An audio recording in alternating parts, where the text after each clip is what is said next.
back. Last, I believe, final episode of Please Bear With Me, Spring Edition. We are just getting started bringing this podcast back. We cannot wait. I think Terrance and I are both eager to get to football season, to have a product on the field to talk about. But we got a few things to get to today before we move on and into our summers and get ready for the fall. Terrance Ganaway, my co-host, my friend. How you doing, man?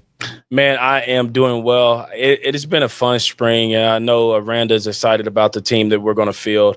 Obviously, with it not being on TV and us watching practices all the time, it's hard to talk about the content. But what you said rings true is, like, when we watch football this fall and when we get down to practices and we get to engage with some of these people, some of these athletes and coaches, I think we're going to have a lot of fun things to talk about. And I think there's going to be more reason why more Baylor people should subscribe to this and learn more about what we have to say.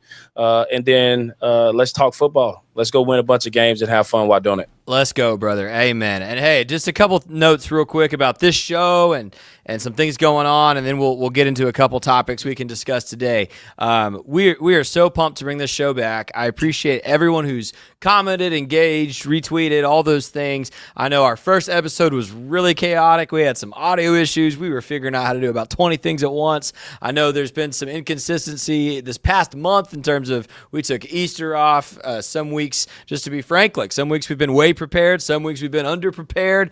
We are figuring this out. I think Rogue Studios might move by August, so this set behind me might look totally different by the time we come back in August, but Terrance and I are excited to figure this out. I got some really, really good feedback from one of our sponsors yesterday who said there is a thirst amongst Baylor Nation for good football content. And Terrance, I don't know if you saw this. I got engaged back and forth with a guy on X a couple weeks ago. You just said, hope you'll join us to hear what we have to say. And somebody on X chimed in at me when I made a comment. Isaiah Hankins, the kicker, transferred out during spring camp.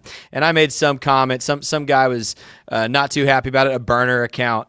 And I made some comment like, hey, Rhett Armstrong, who's this freshman we just had come in, mega accurate high school kicker, didn't miss an extra point last year and hit from over 60 last year. So hope that explains it for you. Just excited about and he was like, I guess anyone can start a podcast and say what they want and call themselves an expert. I want to be clear about something.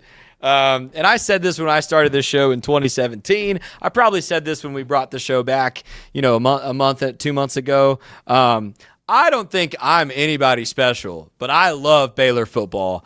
I pay attention to Baylor football. And Terrance Ganaway has played for Baylor football. And so you don't have to trust everything that comes out of our mouths. But I like to think that both from the fan perspective, alumni perspective, and the football perspective, we've got you covered. And that's what we want to be. Terrance, any comments on any of that? Well, I mean, everyone has an opinion, right? And everyone also has a butthole. So I don't know what that means. But my high school coach used to say it to us all the time. And listen, man, at the end of the day, as we move forward in the NIL era and guys are treated more like professionals, there's an expectation you are going to be replaced. And I think now that we have this draft, you look at what just happened this weekend. And I know we'll talk about it later, but Dylan Gabriel was drafted in third round to the Cleveland Browns. Then Shadir Sanders was drafted in the fifth round to the Cleveland Browns. Oh, yeah, the Browns traded for Kenny Pickett with the Eagles in the offseason. If you don't think somebody's coming for your job, then you're sadly mistaken. And in this world of college football, elite sports, where billions of dollars go in and out of programs' hands and through the institution, while you have great teams to cheer for, while you have great facilities, you got to understand that if you do not play ball, you will get replaced. And at the end of the day, now we'll probably start to sit a little bit more. If we can get a guy cheaper to do the exact same thing or be a better culture guy, a better teammate, why wouldn't we do it? So listen, you're going to have guys with burner accounts. My name is Terrance Ganaway on Twitter or X. You can find me any day of the week. So, and I know Scotty doesn't hide behind anything as well. Nah. So it happens. Those guys are kicking rocks right now, and that's fine. I hope they got on steel-toe boots. That's awesome, man. In fact, somebody accused me a few weeks ago of being a burner account. I was like, my first and last name are on the Twitter account. like the picture is our "Please Bear With Me" logo here, but it is my first and last name on the Twitter account. That is not a burner. So anybody can find me. Also, that's hilarious, man. Yeah, great points. And speaking of, oh, by the way, the best meme I saw about that Cleveland Brown situation, I saw a meme that said Dylan Gabriel has entered the transfer portal. Yeah, I mean, listen, I thought that was so funny. What I love about the NFL is you have to compete. These kids run away. I mean, Juice Wells, who was at South Carolina, had a really great career. He chased money to NIL. He transferred to Ole Miss, didn't have the career he was looking to have, didn't get drafted, and he was a high recruit. You can't do that in the NFL. You're not going to chase. You got to go compete, and that's what I love about professional sports. Is that at the end of the day, it doesn't matter where you start, where you get drafted, if you got drafted or not. The greatest quarterback, in my opinion, that's ever played the game, Tom Brady, was drafted in the 6th round. I was drafted in the 6th rounds. I wasn't a great NFL running back. Hey, it happens, but it's about how you start and how you compete. And some of these guys are going to get a chance to compete, and then some of these guys we'll never hear about again. So, listen, perhaps the best example of that in recent drafts, the San Francisco 49ers traded a lot of draft capital to take Trey Lance. Yeah. Took Brock Purdy with the last pick in the draft. Yeah. They knew very quickly, and we saw very quickly afterward, one of those guys was ready to play in the NFL, and it wasn't Trey Lance, you know? Yeah, and Trey Lance is a question mark because he was so highly coveted coming out of college, and he hasn't even scratched the surface. He doesn't. He couldn't even beat out Cooper Rush to get minutes for the Cowboys this past season. And Cooper Rush, for Shadir Sanders, why wouldn't you do this? But Cooper Rush has been playing in the NFL for a long time, and he just signed another contract to continue to play in the NFL. Hold a clipboard, learn the game, be the ultimate professional. And those guys make great head coaches, offensive coordinators one day. And why wouldn't you do that? Yeah, he's a head coach. I mean, he just won a Super Bowl with the best organization on the planet within the Philadelphia Eagles. Shout out, go Eagles, fly. But anyways, you should learn and have these opportunities to win. And I hope Shadir takes this, and it's either going to make him or break him. But knowing what his dad was able to do, and which a lot of people are assuming, that he'll be able to bounce back from this and have a decent NFL career. Let me tell you something about the Eagles and plug another show here at Rogue, and then I'm going to ask you the first big question I had for you today, Terrance. So if you want to keep up with me between this episode and when Terrance and I bring Please Bear With Me back in August, you can find me every weekday morning. I produce and co-host the Pete Sousa Show here on Rogue Media. That's from 10 to 11 live every day Central Time, and then we post clips the rest of the day.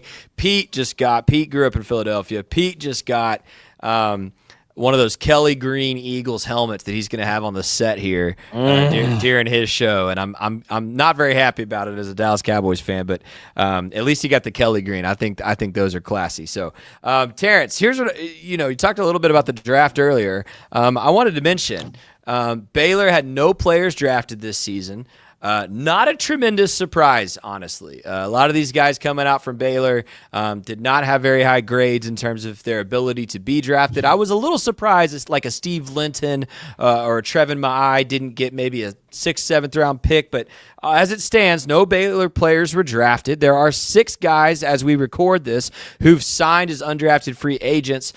Steve Linton still has not. I expect him to.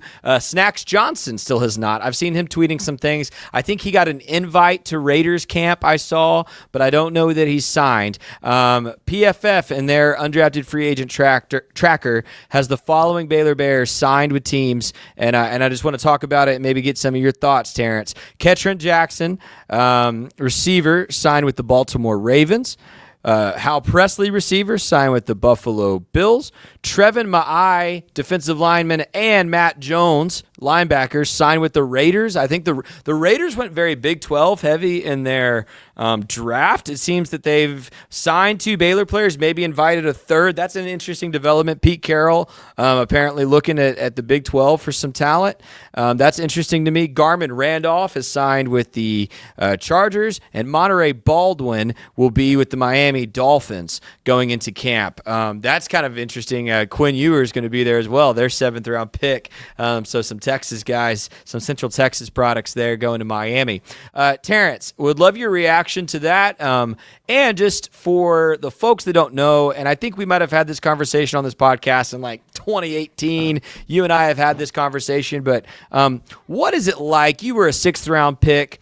What is it like for rookies, whether they're 6th, 7th-round pick or one of these undrafted free agents, to go into minicamp, to work to make a roster? What is that whole process like, and how can we be rooting for these Baylor guys getting their shot this summer and fall?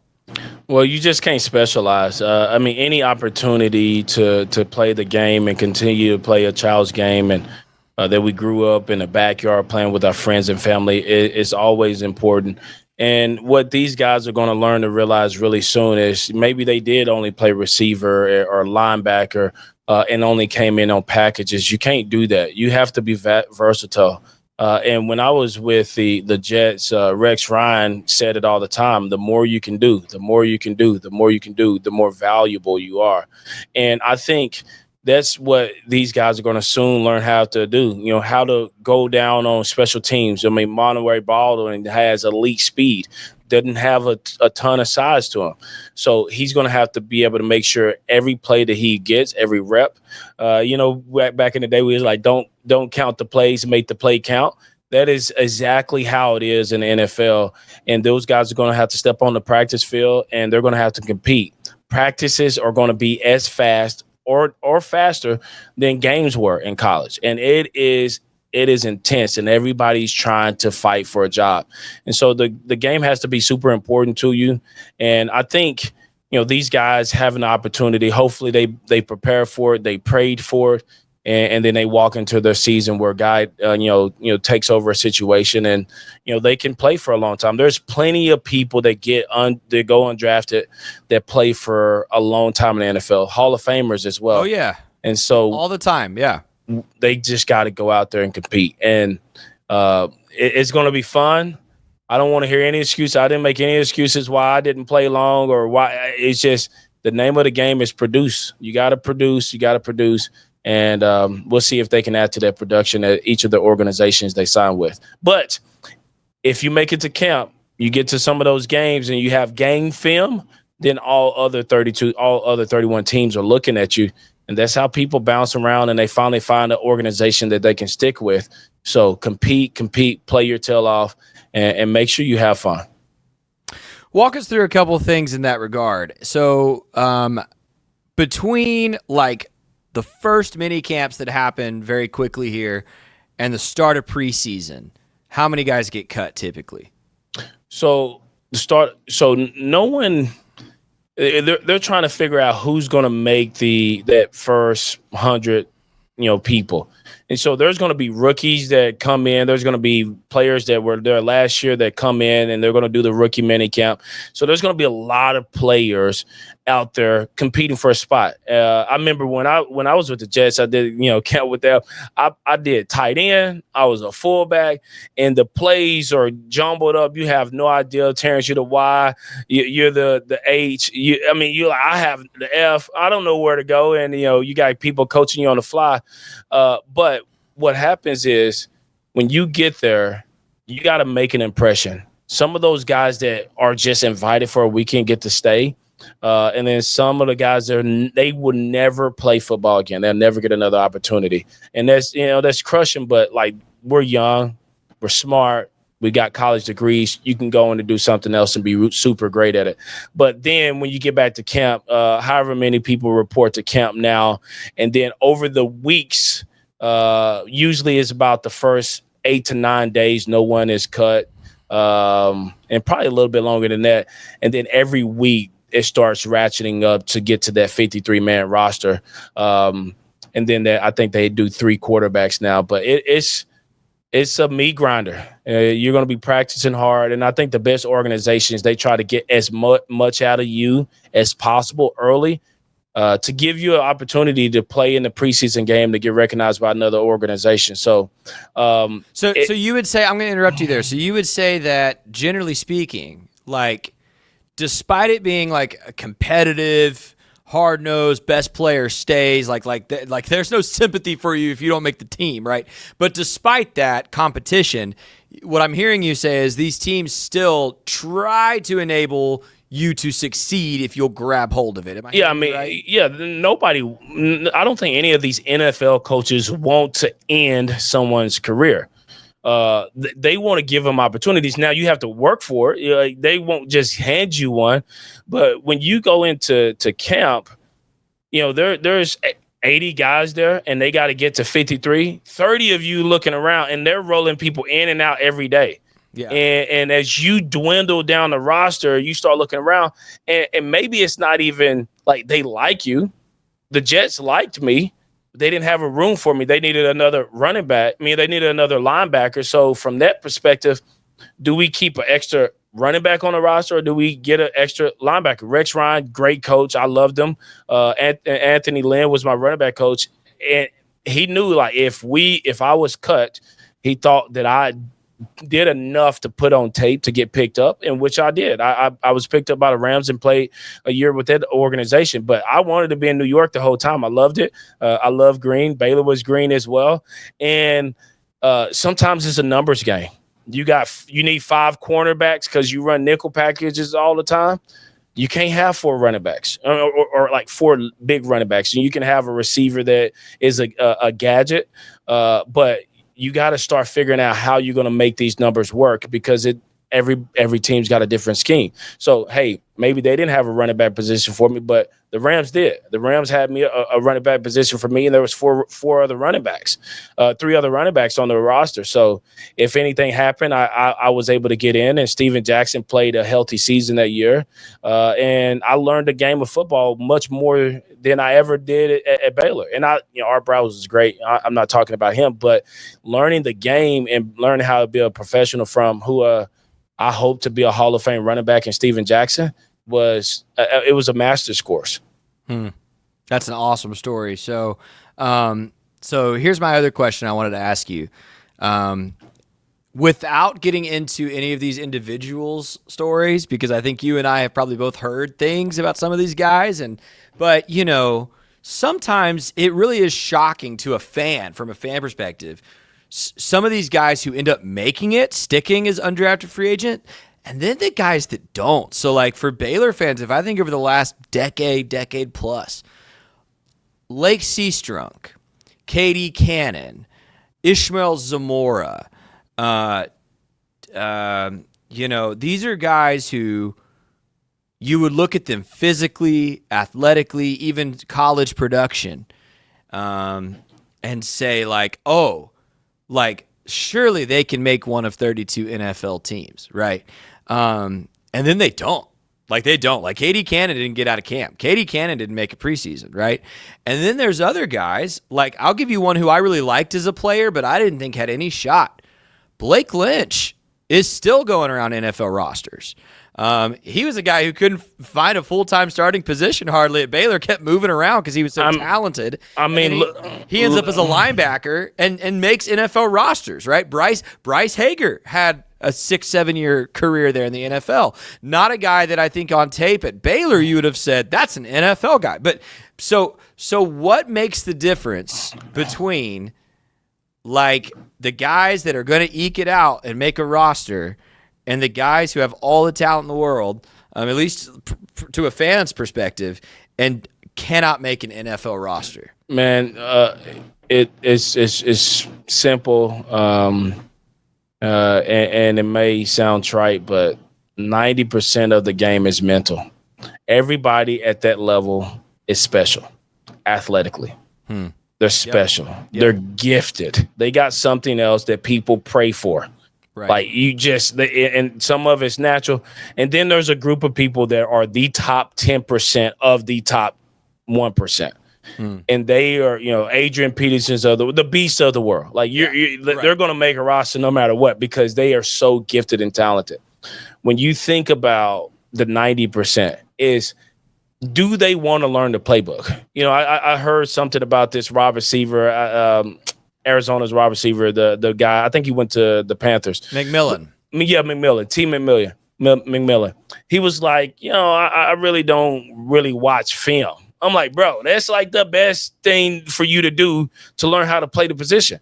And if you don't want to watch film, now you got a quarterback that's coming into year 3. He's trying to prove himself and establish himself as the right quarterback for the organization. And you ain't watching film. He's not going to throw you the ball. Fact. If he doesn't think you're going to be in the right spot. I mean, Tom Brady was like, at the end of the day, I didn't care who I was throwing to. It was like, could I trust you? And a lot of times these guys get to the NFL and it's a hobby. It's no longer their life. They got to show up to work and it's a job. And those that love it and they commit to it and they want to provide for their family and do something life-changing financially, they commit to it. All the other guys, they get cars. They want to chase, the limelight, the fame, and the celebrity status. But at the end of the day, none of these GMs, none of these coaches care about what you do outside the organization. As long as it's not detrimental to the team, they don't care what you do. But while you're in the building, they want you to produce at a very high level. People's lives and jobs are at stake every single week. Right. And so what I love about this is you can be a no-name guy and play for a long time. Blake Lynch, Bryce Hager, Andrew Billings, who really knows. If I go down the street in Austin, I'm like, man, y'all know Andrew Billings? They're like, no, I don't. Like, no one knows. But he's been in the NFL for, 8 years? A decade, basically. Yeah. So, like, you can be a no-name guy, make a comfortable living, and then you're working 30 weeks out of a year. I mean, you're training the other one, staying healthy and resting and recovering. But a lot of these guys want to go in and be, I'm only a receiver. And listen, you're not going to be only a receiver in the NFL unless you're the top 10% of the 1%. Yeah. No, that's fantastic perspective. Makes total sense. I think something I heard you say that I keyed on was you said you got to produce. And I think in that conversation we just had, that's not just produce like in the preseason, right? Because I tell people all the time, like if you had watched Lake Seastrunk in the preseason for the Redskins and the Cowboys, the dude made some plays, right? But you got to produce in the film room, in the weight room, taking care of your body, all these things you just talked about, the mind piece you got to produce, all of that, right? My offensive coordinator with the Rams was Brian Schottenheimer. I mean, he's a head coach now. And I remember I'm a chill guy, but every once in a while he'll call a play, they'll run it, and he will look back at me. I always thought he hated me. I don't think he hated me. But while I was there, I did. And he was like, hey, Ganaway, what did we just call? And I had to recall, pay attention. And guys, if you don't want to be here, you don't have to be here. And, you come in, you play a game on Sunday. Monday's the workout day to try to get some of get treatment, get some of the lactic acid out of your body. Tuesday's a rest and recover day. And then Wednesday, you're back. On Tuesday, when you're resting and recovering, if you ever go up there and say, hey, I just want to do some cardio, get an easy lift in, I don't feel right, work with the trainers. You walk in there on Tuesday, they got 15 guys in there working out. I mean, they're trying to figure out who to bring in to elevate their team, how to win championships. At the end of the day, no team in the NFL, I know they tank and owners, but I don't think coaches really like that. But no team in the NFL wants to be last. They don't want to be the first loser either. Chiefs are pissed off after last year. They're going to come back with a vengeance, and they're going to restack, and they're going to reload, and they're going to make sure, hey, their offensive line is solidified and their running game is good, and then Patrick Mahomes is the Patrick Mahomes of old. And those teams that do that year in and year out, they elevate to the top. Well, you just pointed out something I thought of too just a second ago is, it's not like you have a lack of guys who would love the opportunity. Yeah. Right.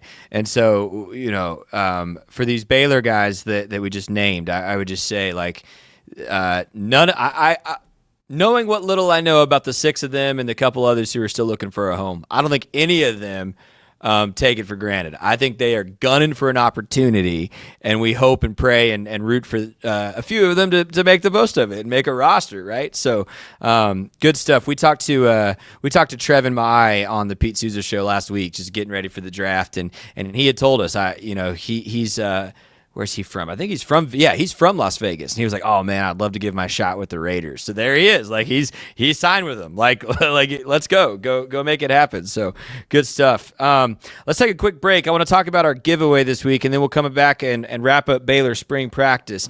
Hey, the sponsor that we have not done a giveaway from yet is Southern Roots. I've got this sick trucker hat, and I got to tell you guys, I have been resisting the urge to take this for myself and wear it myself because it's the exact style of cap I'm wearing right now. It's this nice, the mesh back trucker hat with the cool decal here in front, Southern Roots. We're giving that away. We're giving away this pint glass. We're giving away this koozie. By the way, that's a classy koozie right there, the yellow. I love that. And then the other thing they're going to do at Southern Roots, this is a little different. They are going to allow you, if you win this giveaway with us, to come in and pick out a 6-pack to take with you. So whether you live here in Waco or you swing through for a game this fall, you can walk in and walk out with a 6-pack from Southern Roots. If beer's not your thing, get it for a friend or give it to a friend, okay? I've told you many times on this show, they've got the best pizza in Waco, too. They've got a legit pizza oven. They do great pizza. It's a great place to hang with the fam. It's a very family-friendly, open environment. I love hanging out at Southern Roots. That's where I was yesterday, hanging out with Pete Souza and one of our sponsors. So would love for you to enter this giveaway. Here's what we're going to do. I'm going to give you 2 weeks from tonight. Comment on any one of our videos on Please Bear With Me's YouTube, and you'll be eligible. You'll enter a drawing to win, again, cap, koozie, pint glass, and a 6-pack from Southern Roots Brewing here in Waco. That's a big thank you to them from us for supporting the show. We are actually in talks with them and collaborating with them about maybe doing more Baylor football content this fall beyond just this show. I'll have to update you on that as we get there, but we love Southern Roots. Very thankful. They've been very supportive of Rogue, very supportive of Please Bear With Me. Kaylin and the whole team over there is awesome. So comment on any video between now and 2 weeks from now, and I may just message you and say you've won all this stuff from Southern Roots. Also want to thank our other sponsors who've been with us all preseason, or spring, Primetime Pets, of course. Check them out if you want really, really luxurious looking, nice furniture for your dog or cat. Dichotomy Coffee and Spirits, my friends across the street. Hey, Tuesday night, if you're in Waco, they're doing a breakfast for dinner cocktail menu, and they've let me taste test a couple of these, and it's kind of insane. They've got one that literally tastes like the bowl of Fruit Loops milk after you finish the Fruit Loops that they're going to be serving Tuesday night at Southern Roots. I'll be there. I would love to see you there. And then Fabled, dude. Don't give Jeff Bezos your money. Listen, I buy things off Amazon too, but if you're going to buy a book, don't give your money to Jeff Bezos. And Barnes & Noble has recovered. They're going to be okay. Go to the local bookshop. Here in Waco, it's Fabled. They've got great coffee in there too. If you want to grab a coffee, go book shopping. They got a great kids room where you can walk through the wardrobe like you're in Chronicles of Narnia and let your kid go in and see all the kids' books. It's a really cool space. So, check out all those folks. Thanks to them, they've supported this spring run of Please Bear With Me. I hope some of them will be back with us this fall. But again, Southern Roots giveaway. Comment on any video. Let me send you this sweet hat. And these other things, and we thank all of them for their support. This has been fun this spring, and it's going to be even better this fall. So I bring back my friend Terrance Ganaway. And Terrance, we've talked round and round spring football with just about everybody we can. In terms of Grayson was here a couple weeks ago. We had some conversations with Pete Souza. Good conversation a couple weeks ago with our friend Tim Watkins. So today, just as we get ready to wrap up our spring time together, I wanted to go through some quotes and some comments from Dave Aranda.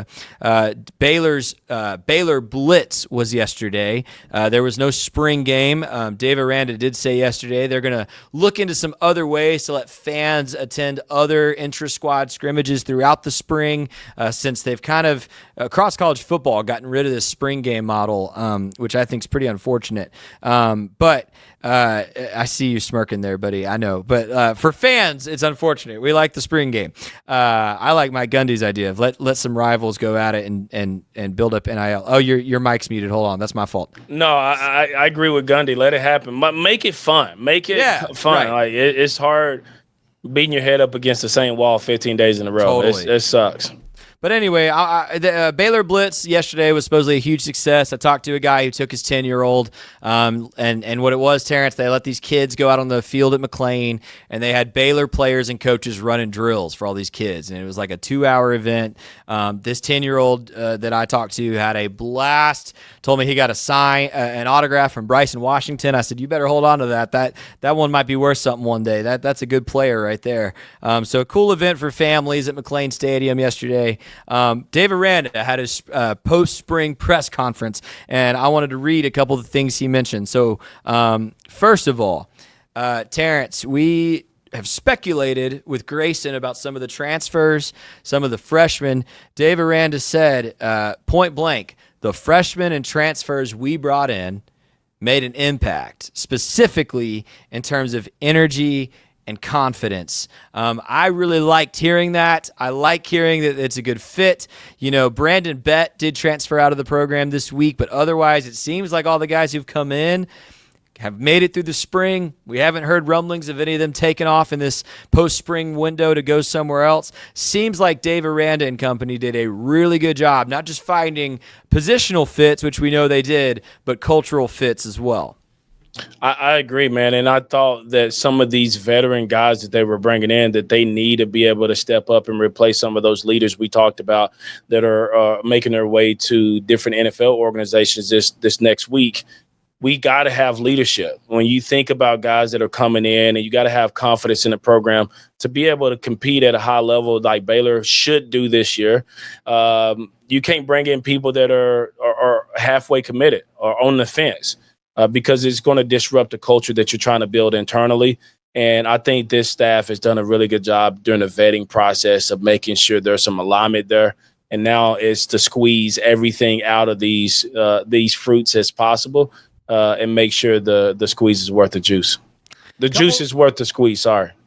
You're good, man. Couple guys that he named in particular, and I thought this was positive. He talked a lot about the pass rush. He was asked a question about the secondary because I think all Baylor fans know that was probably the weakest position group this past season was that secondary. And he did say the secondary's gained a lot of confidence. Coach Paul Gonzalez from TCU has been a big improvement in terms of helping that secondary. But then he said the biggest thing for him this spring was the pass rush. And he specifically named 2 transfers that I think Baylor needs to play really well. He named Matthew Fobbs-White, the edge from Tulane, and he named Amarian Winston, who Grayson mentioned to us a couple weeks ago as well, the transfer from Oregon as being really, really explosive this spring in terms of aiding Baylor's pass rush. You know, we just talked about Garmin Randolph just got signed with the Chargers to come into camp. Steve Linton, I think, was a boost last year. But I thought that was a good point, Terrance, is Baylor's pass rush, despite some talent,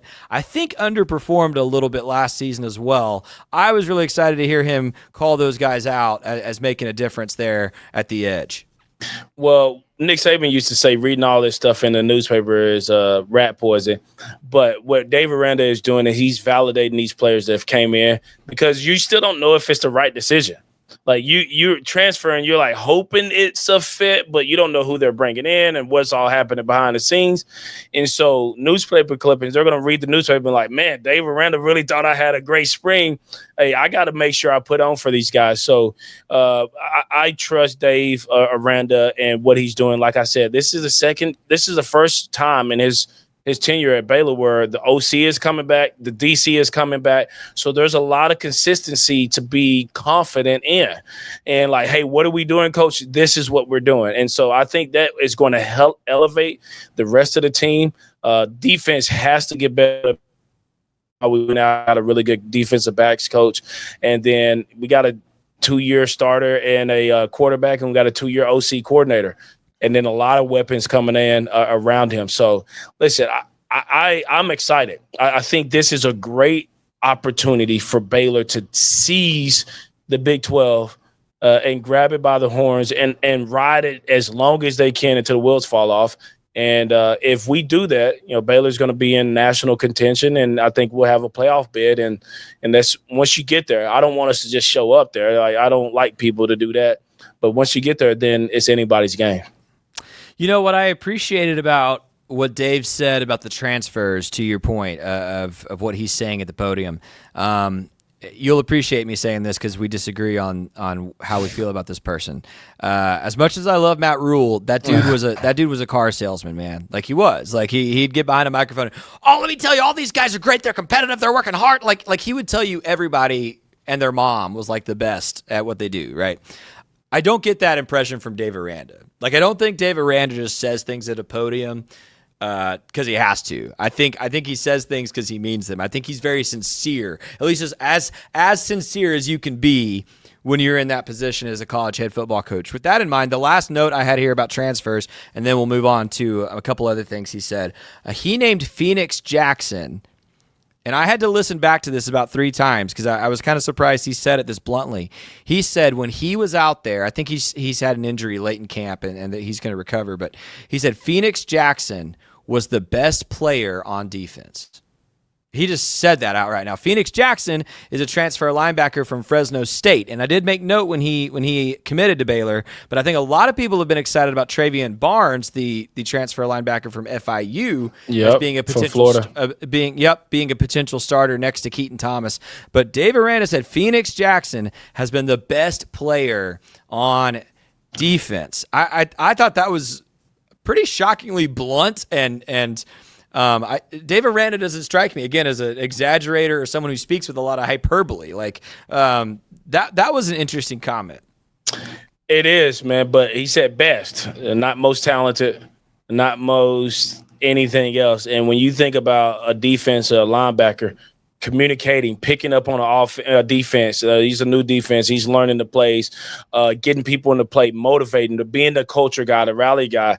As a linebacker, you want a guy like that. You want a guy that is going to come in. And Fresno State played some good ball last year. FIU did. They had talent as well. And listen, that's what's good about this. All is there's great competition. A rising tide lifts all boats, and so. I don't think Dave Aranda has a silver tongue at all. And if he says something, I don't think he minces words either. I don't think he goes out of his way to say something that shouldn't be said, just to have it out there in the airways.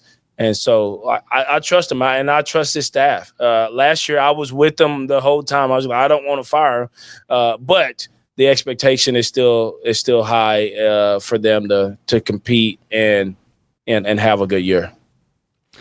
He talked about and Terrance, we've addressed this ad nauseum. I think every episode we've done this spring, so we don't need to belabor it. I think we both know everyone knows how we both feel.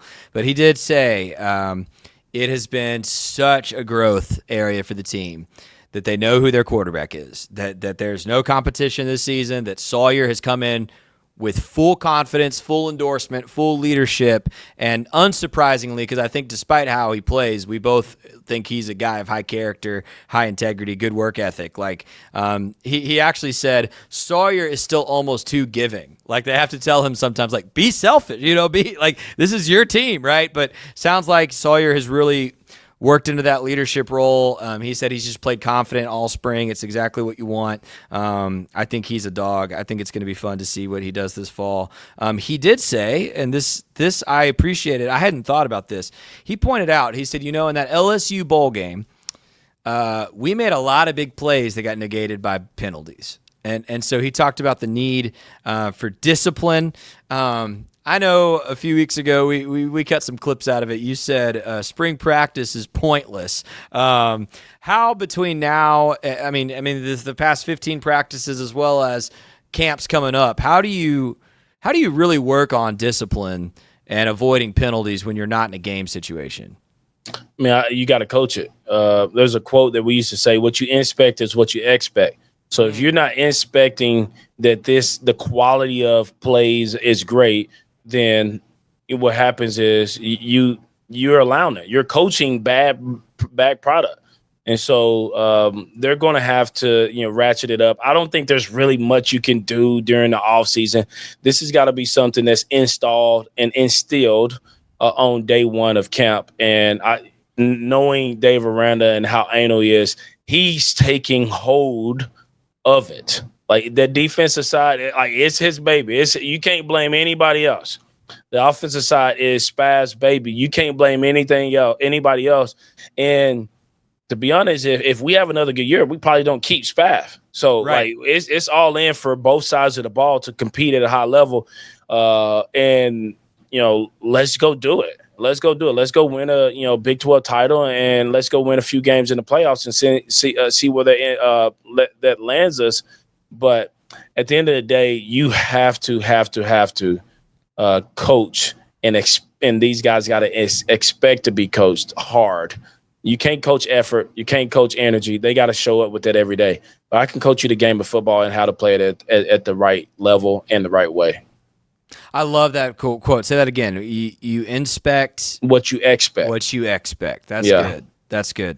And Dave Aranda, listen, I think, again, I appreciate that. I think as far as college football head coaches go, he might be the most candid. Like, he might be the most – I don't think he puts up much of a veneer. Well, listen, we got a college football coach that's very candid in North Carolina right now. I don't know if he's a college football coach, but he is very candid, and he don't sugarcoat anything. Listen, that experiment is going to be really fascinating to watch from a distance. It will be.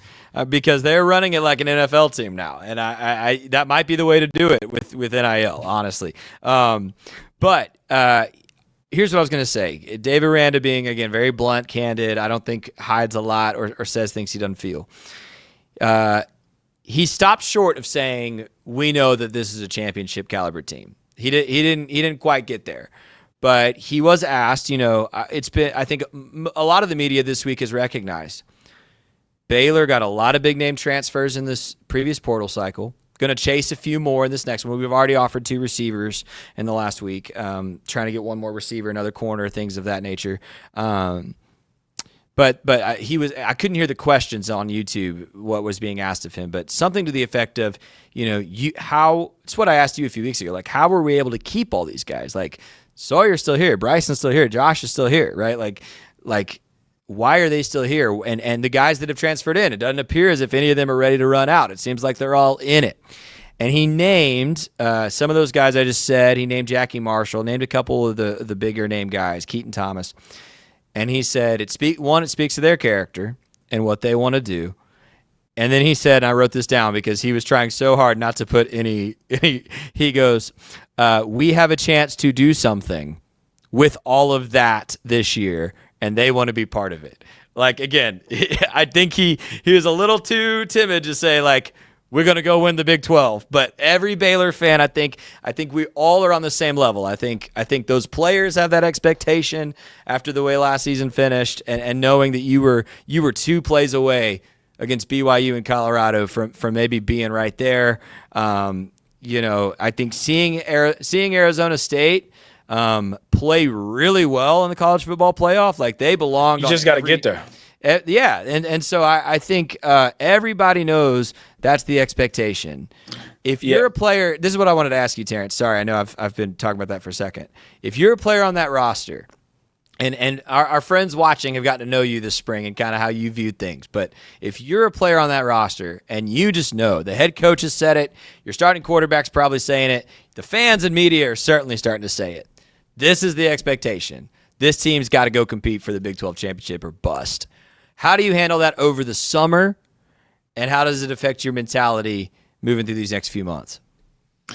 You don't handle it. It is out there. It's going to be there. You just got to go to work. Every day you got to outwork yourself. You got to the rent due. The J.J. Watt used to say, rent's due every day, and you got to go to work to pay it. Whatever the quote was, but what really needs to happen is these guys got to realize it. And I think I alluded to it when we talked about what makes the culture in basketball different from football. And I said, I think last year they kind of felt like there was still something. Better put is there was still some meat on the bone. And now they got to go out there and they got to dig it up and they got to go get it. And it's going to take a lot of hard work. No one outside of Baylor is going to allow Baylor to win the Big 12 championship. You got to go take it. And there's going to be some games where there's going to be plays that don't fall our way. And that's why we have some of these veteran guys that come in and like, hey, we got to regroup, refocus, and realign, and then go out there and hit someone in the mouth. So how you worry about it, you don't worry about it. You just go work, increase. I mean, my baseball team, and I know this is 12U, but our baseball team is undefeated. We've beat everybody. We beat a team twice yesterday, and I'm yelling from the dugout about how to do things right because I don't want these guys to just say, hey, we're winning. No, there's a certain way, there's an expectation.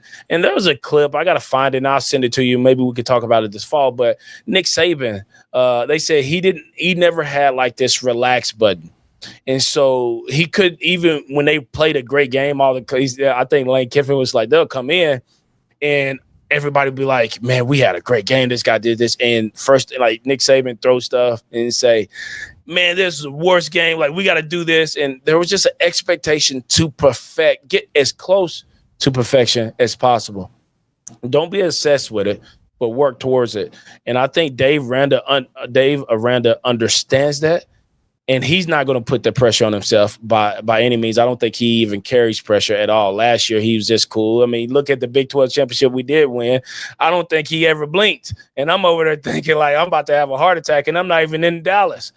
But I think at the end of the day, you have to show up every day this summer and go to work. You got to get in the best shape you can. You got to break your body to get in the best shape you can, and then you got to stay healthy throughout the season. And if we do that, we'll have a chance to do something special.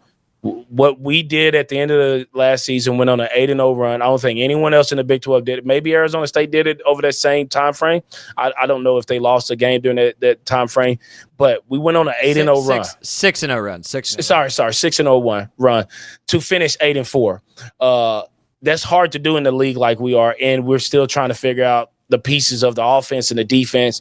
And we didn't play great in every last one of those games, but we found ways to win. And so when you look back and you watch film and you see opportunities, you go snatch it. And I think that's what Dave Aranda is gearing his football team up to do, is go snatch it. I'm going to tell you one area where I've seen Dave Aranda evolve that I think was very observable, and I think it speaks to your point. And it's why, like, I'm way more on board the Dave Aranda train right now than I was this time last year. Sincerely, right? Like, just to be real. There was a game, I cannot remember which game it was. It was 2 or 3 seasons ago where we lost on a late offensive possession. I think we went for 4th down and anyway, but I remember at the press conference afterward, they asked Dave Aranda about it. And he just like kind of revealed he didn't say anything into the headset. He didn't get involved. Frankly, if you watch the film, he was standing on the other end of the sideline. TCU? Because we had a couple of plays, like 3 series at the end of the game to get a first down, to extend the ball, like keep them from getting the ball. And then obviously they kicked that last second field goal. I don't remember. I just remember this was a few seasons back, and I remember being really upset, thinking to myself, I understand you're a defensive coach, but you're the head coach of this football team. Like all credit to Matt Rule. That dude was aggressively on the microphone anytime a big decision needed to be made, right? Like, the dude was engaged. I was like, are you not engaged? Like, what are we doing? Last season, I think you could see it in the language that was being used on the sideline when we cut to Dave Aranda on camera. I think you could see it in the intensity with which he spoke on the sidelines last season. I think I'm a little romantic about this. I think you can see it in the fact that every game this season he wore those supervillain glasses with his bald head. He looked like a supervillain. I think Dave Aranda embodied something last season that I had never seen him embody before, which is that Nick Saban thing you're talking about. I did not see him relaxed last season.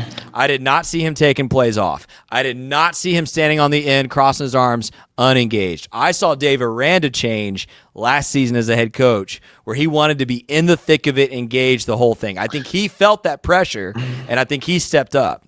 And I hope that is what continues to elevate this whole program. I agree with what you're saying, but I think Dave Aranda being the defensive coordinator made him more assertive in situations.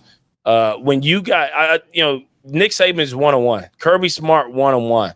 Like, there's several coaches. Steve Sarkisian is not yelling at his defensive coordinator, and he's a great head coach. Right. Dave Aranda is not yelling at his offensive coordinator, and he's a great defensive coordinator.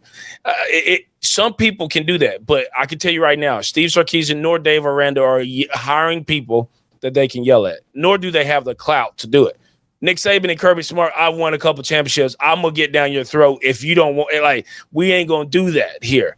And so – by Dave Aranda being a defensive coordinator last year, it made him come out of his shell. And it almost looked awkward at times. Like, there's sometimes like he'll jump up and slap with the same hand. I think you're supposed to jump off of your right foot. Like, it didn't look like natural for him to have that much energy, but the team responded to it. Yep. And so at the end of the day, like, it worked. And I think in year 2, you'll see more of that.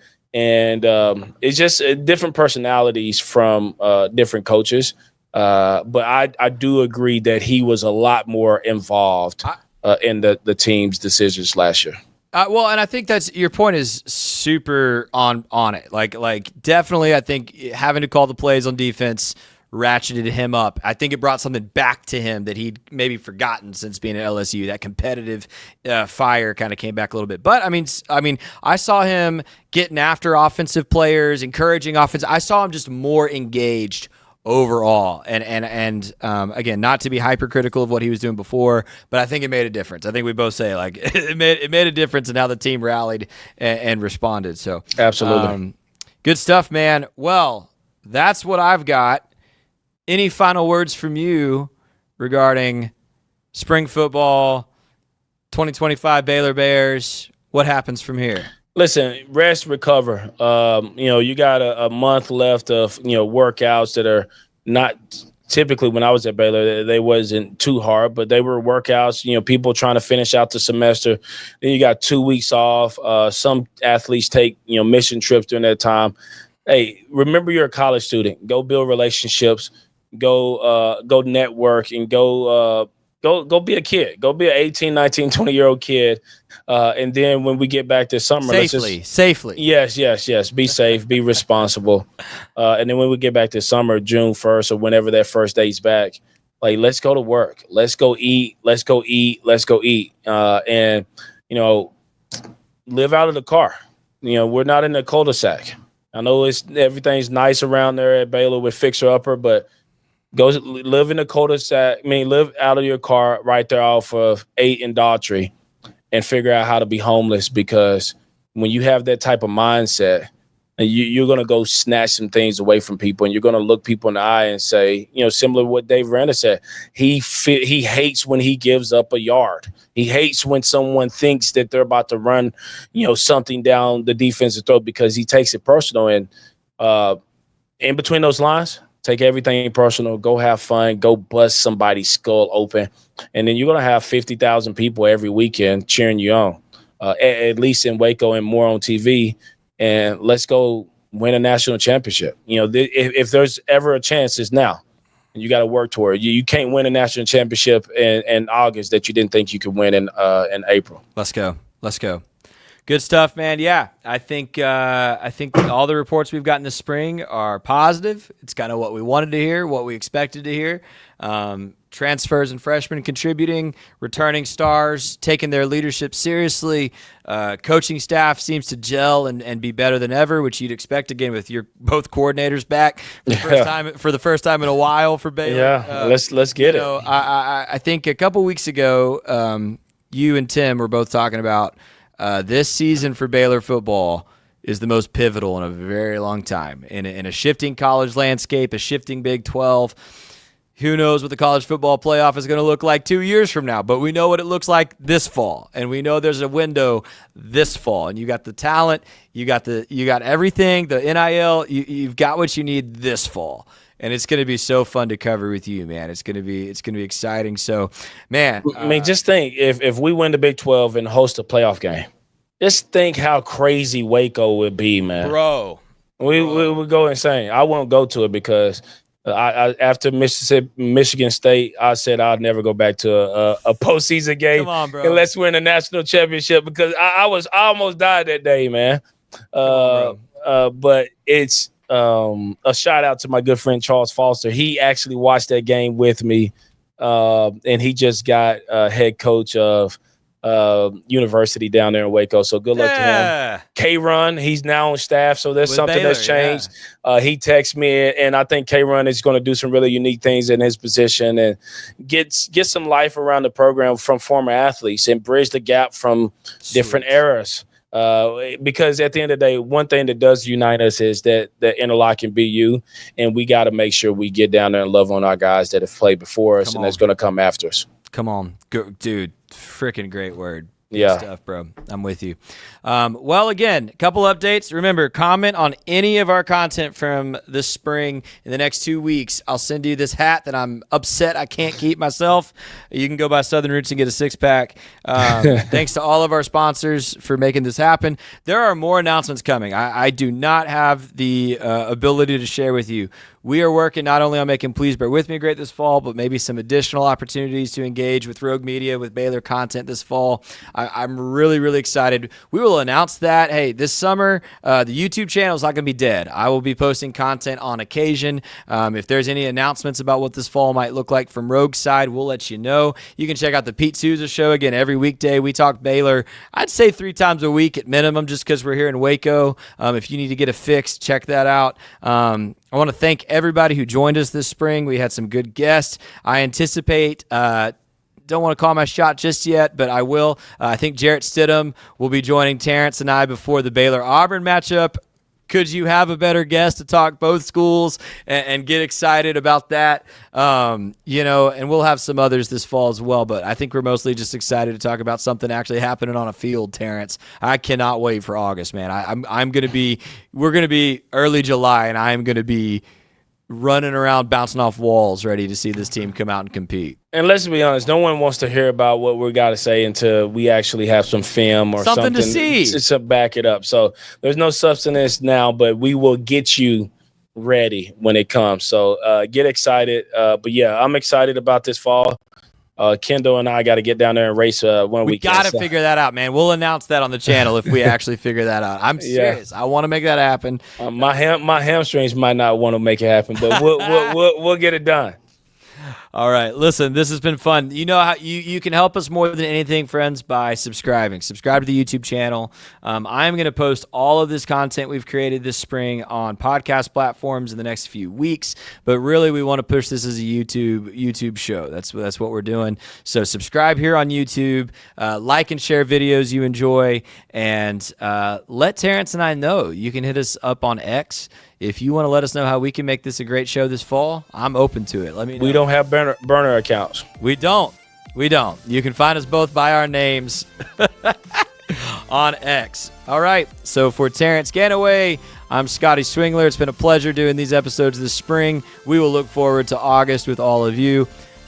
Sick 'em Bears. This has been Please Bear With Me.